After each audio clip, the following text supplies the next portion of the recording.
Alright, welcome back. May sinili po akong isang online loan app dito na matatagpuan sa Vivo App Store. No? Medyo promising siya para sa akin kasi napakahaba. Medyo mas okay siya kaysa doon sa, tawag doon, sa mga 7 days. Kasi ito nasa 15 days yata o 14 days yung kanyang loan payment. Pero bago lahat, maglalambing ako na pakisubscribe po ang aking Johnny Depp channel. At para sa mga Anis Ola reviews ay malaking tulong po ang inyong pag-like, malaking tulong po ang pag-share. At para updated kayo sa mga videos natin, ay pakihit lang po yung notification bell. Then subscribe na po kayo ha. Tsaka doon sa isa kong channel, tsaka sa mga aking mga Facebook pages at sa TikTok. Okay? Sana para makatulong din ako sa inyo na mas madagdagan yung inyong mga information na nasa tamang expectation lamang na aking pag-review ng mga online loan app. So, pero disclaimer, hindi po ako nanghihikayat na mangutang kayo dito, okay? Sinisilip ko lang po yung proseso ng kanilang pagpapautang at yung proseso ng kanilang paniningil para magkaroon kayo ng tamang expectation at heads up na info dito sa mga aula. Then, sinilip natin tong si Paspera PH. Kala ko nga si Pashcash eh. Tinagalog lang yung ano eh, no? Ginaya siguro si Pashcash dito. Kasi logo, same yung F. Something like that. Pero to, ano siya, under daw siya ng Cash Aid Loan Online Lending Incorporation na nasinilip ko sa SEC, wala sila sa list of recorded online lending platform. Okay? So it means, hindi sila registered, hindi sila pwede mag-operate online. Okay? Linawin ko lang para magkaroon na kayo ng tamang ideya dito na hindi sila legal magpautang online. Then, dinownload ko siya. Okay naman. Usual settings ng permissions na hinihingi, yung mga info na makatulad ng camera, SMS, location, then the contacts, then the application list, yun po. Then notification, then pasok tayo, start na natin yung assessment. Then, personal information, syempre, lagyan natin dyan. Then, ito lagi yung parang lagi akong uncomfortable sa mga OLA na nanghihingi ng Facebook tsaka ng mga alternative phone number, okay? Medyo parang marami sila kinukuhang informasyon talaga. Then, yan, lagyan natin. Sige, pagbigyan natin.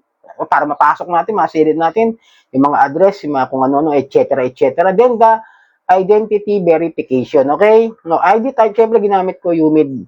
And then, upload documents yan, personal features natin. Then, the emergency contacts niya is 3 ang kailangan niya. Then, diretso tayo. Ito na nga.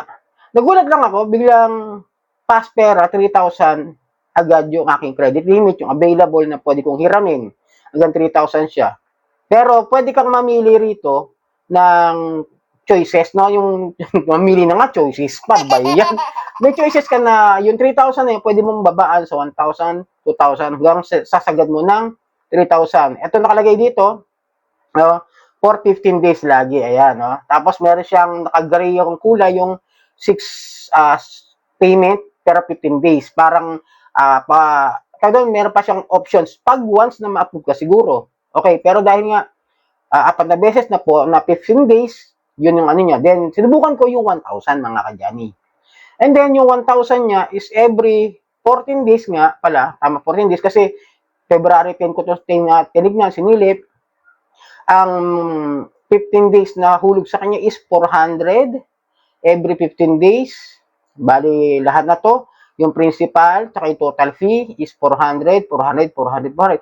Bali, aabot siya ng month ng hanggang April 10 yung babayaran. The for payment term. Medyo okay, di ba? Marang almost February, March, April.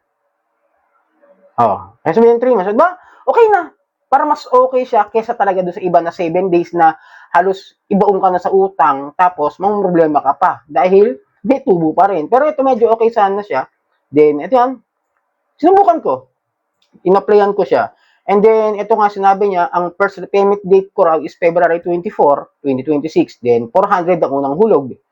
And then, ito nga, under review. And then, medyo matagal siya mga kadyan. Inabot din ng parang gabi ko siya in-apply, umaga, pagising ko, tsaka ko lang makikita na account frozen. Sabihin, reject. Pero, okay siya.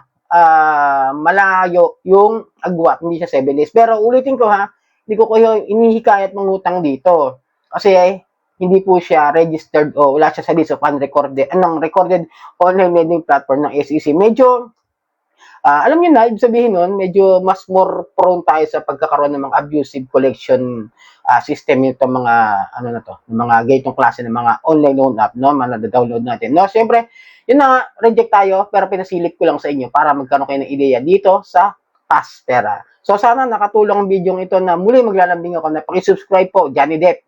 Maraming salamat sa ulitin.